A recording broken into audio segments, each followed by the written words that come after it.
A great productivity strategy I really like to try to do is look at my to-do list and ask myself which one my future self would be most happy that I got done. And I think this is a great trick, but sometimes the opposite is actually better. So we're going to go into the times that you want to think about your future self and the times that that's actually counterproductive. I'm Jules, and if you are here because you like productivity tips, then I hope this is helpful. Leave me some feedback with either a like or a dislike if you enjoy this video, and stick around if you want more productivity tips and time management hacks. So doing what your future self would like the most is a great idea in theory, but it's sort of the productivity equivalent of saying, just be perfect. Just always do the most disciplined, perfect thing. Your future self's going to be happy you ate broccoli instead of potato chips, so always eat broccoli, etc. Right? It's helpful, but at the same time, it's not, because it still doesn't really help you get motivation when you're lacking. So here's a couple other ways to think about it. One common protest that I have in my mind when I am trying to do the thing that my future self will be the most grateful for is that I think, well, what's the point of life if I'm always thinking about my future self, if I'm always just pushing off my happiness, trying to be gritty and disciplined and push off that joy until a later date? If I'm never actually living, there's no point to being disciplined. But here are a couple different mindset shifts. One of them is that if you do the things now that are hard, it'll be easier and more enjoyable to keep doing the hard things later.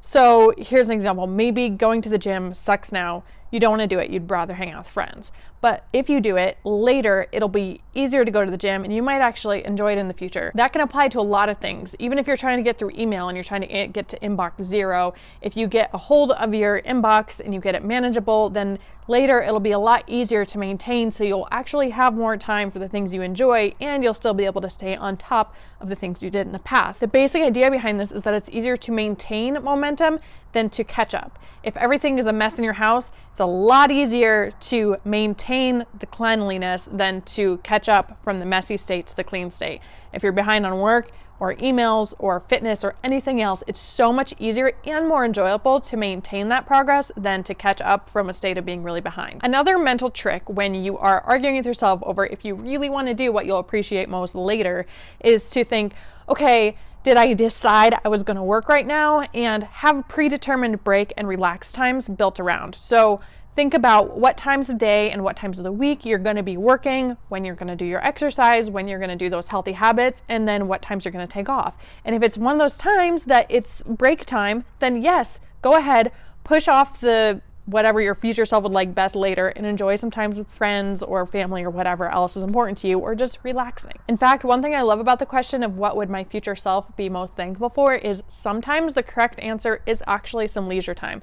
Sometimes if you're stressed out and you're not handling things well and you're overwhelmed and you're getting burnt out, the best thing that your future self will thank you for is taking a little break right now. Okay, but I did say that asking what your future self would be most grateful for is not always the best strategy.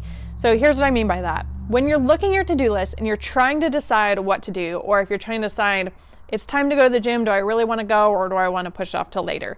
That's the best time to think about what your future self would appreciate. But once you're already doing the task, stop thinking about your future self. Start thinking about the present, because the more you think about your future self during a specific task, the worse you'll do and the worse you'll feel while you're doing it. For example, if I started thinking right now about, is this video going to turn out, and how is my future self going to feel about this being on the internet, and what if it doesn't get any views, and what if I can't think of a good thumbnail, and blah, blah. That's going to stress me out way too much to finish it. I have to stay in the present. And even for things that aren't super stressful, I still think that focusing too much on results is very counterproductive. For one thing, if you're thinking all about the results, then in your head, that's the only reward. Like if you're at the gym and all you're thinking about is your results, then you're not going to appreciate the time that you have there and find any joy in it yourself. You're going to sort of think of it as this negative thing that you're only doing for the reward. And the more you think about the reward, the harder it becomes for your brain to appreciate the present moment and enjoy the task inherently. And then like with this or other work projects, it also can just stress you out to think too much about the future. So as much as you can, stay in the present when you're actually doing a task, but while you're deciding to do a task, think about what your future self would appreciate the most and try to be honest with yourself. And then the other time that it's not the best to think about what your future self would want is if you're having a really hard time maybe getting started on your day at all. So let's say you have a big long to-do list. If you have the motivation early in the morning to just start off the to-do list with the thing that you know your future self will be most thankful for, then totally knock it out. But if you're having a really hard time getting started and you find yourself kind of stuck between like procrastinating or doing anything, maybe choose a task that your future self won't be the very most happy you did, but it'll still be better than doing nothing. And finally, when you are using this trick, just really try to think about it. Think about how good you'll feel when you have those tasks done.